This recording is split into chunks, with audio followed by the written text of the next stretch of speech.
हे सांजोबाचं माळ येथे वीर मल्हारीचं त्यानं आपलं देह अर्पण केलेलं आहे, त्याबद्दल ही सांजोबाचं नाव माळ असं नाव पडलेलं आहे. तर ही 300-400 वर्षापूर्वीचा इतिहास आहे. हे कदम यांच्या रानात आहे. पूर्वी हे उघडच मंदिर असायचं, परंतु आता हे थोडं छोटंसं मंदिर बांधलं आहे त्यांनी. ते आता तुम्हाला त्यांच्याकडून थोडी मी बातचीत करतो. बरं, ह्या मंदिराची सेवा तुम्ही किती वर्षापासून करताय? आम्ही आता इथं एक 8-10 वर्ष झालं करतो. म्हणजे अगोदर नव्हतो ना, इथं माळ्यात होतो. पूर्वी उघड्यावर असाय देवळ सगळे? उघड्यावरच होतं. हां हां. आता ही 4-5 पिढ्यापासून देवस्थान म्हणजे आहे जपानीपासून.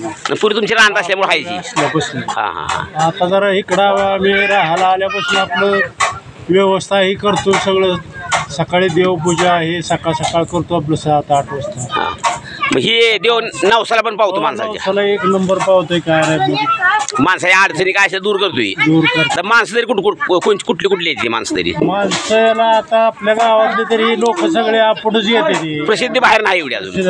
हां, ती जरा मातंग समाज असल्यामुळे ती तर अगोदरच येते. बरं बरं बरं. ती हळदी लावायला मला लग्नाच्या अगोदर ती आल्याशिवाय तिकडे लग्न लावायला. बरोबर, हे त्यांच्या ह्यानं दिलेलं आहे समाज असल्यामुळे ती येते ती. हां हां. चांगलं आहे तसं. चांगलं. बाकी बाहेर अजून प्रसिद्धी नाही किंवा मंदिराचा जीर्णोद्धार नाही अजून. तर आपण सगळे सहभाग घेऊन ह्याचा आपण देऊळ बांधण्याचा प्रयत्न आपण करू. मी सहभाग घेईन त्यात. हां. बरं, ही मुलाखत दिली ह्याची. आता मी थोडी ही बाबा ही काय हे कशामुळे हे घडले, तरी ते मातंग समाजातील एक वीर मल्हारी म्हणून एक मांगोड्यातला मुलगा असतोय. त्याचं वय साधारण 25 वर्षाचं असते वय. दररोज पिलीवला जाणं, पिलीवच्या इथनं 12 किलोमीटर पिलीव आहे. तिथं जाऊन तुमच्या त्या भुईकोट किल्ल्याला वेढा मारून परत माघारी यायचा मल्हारी.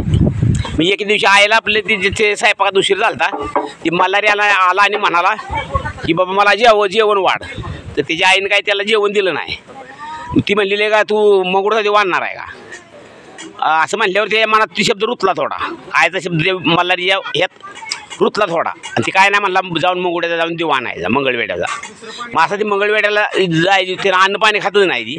संध्याकाळच्या वेळेला तो तिकडं निघाला मंगळवेड्याला पायी पळत जाया तयारी करून सगळी मंगळवेड्यात ती रात्री 12ला पोहोचला. तिथं पळण्याचा सराव दररोज त्याचा 12 24-25 किलोमीटर दररोज रनिंग असायचं त्याचं.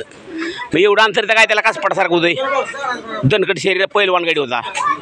तिथं गेल्यानंतर तिथं एक 50 माणसांचा असा भुईकोट त्या सांजचा देव असतोय तिथं. तो गावाच्या पत्रिशेचा देव असतोय तो. त्याला 50-100 माणसाचा असा नांग्या तलवारीचा पार असा असतोय तिथं. मग ती मल्हारी जातो सगळीकडे चौकशी करतो. एक थोडा पुजारी डुलकी खाल्ल्याला दिसतो त्याला. मग डुलकी खाल्ल्याला दिसल्यावर काय होते ती तेवढी त्याला वेळ गावती. ती बरोबर आत घुसतो आणि ते देवा उचलतो आणि देवा उचलून तांदूळवाडी या दिशेने येतो ती. मग तांदूळवाडी या दिशेने आल्यावर त्याला 50 पारेकरी त्याच्या मागं तलवारी कोराडी घेऊन असं पाठीमागं लागते ती. मग वीर मल्हारी त्याला काय पळायला आवडत नसतो. ती पाठीमागच असते ती. मग त्यानंतर काय करतो ती प्रत्येक गावाशिवाय तो गोंगड्याच्या ह्यातनं तो दिवा दाखवतो. ते पारेकरी त्यामुळे मागं पळत राहते त्याची. म्हणजे अंतर काय थोडं कमी 40-45 किलोमीटर अंतर असतंय ती. मग 45 किलोमीटर अंतर असल्यावर काय होतंय मग ती मागं पळत राहते सगळी पारकरी असतील ती. मग तो तांदळवाडीत येतो आणि त्याला मोठा मान मारतो. आला आपण आईचा शब्द खरा केला. मग तो पाटलाच्या येशी बशी येतो. पहिले तटबंदीचं गाव होतं तिथं 300 वर्षापूर्वीच्या अगोदरचं.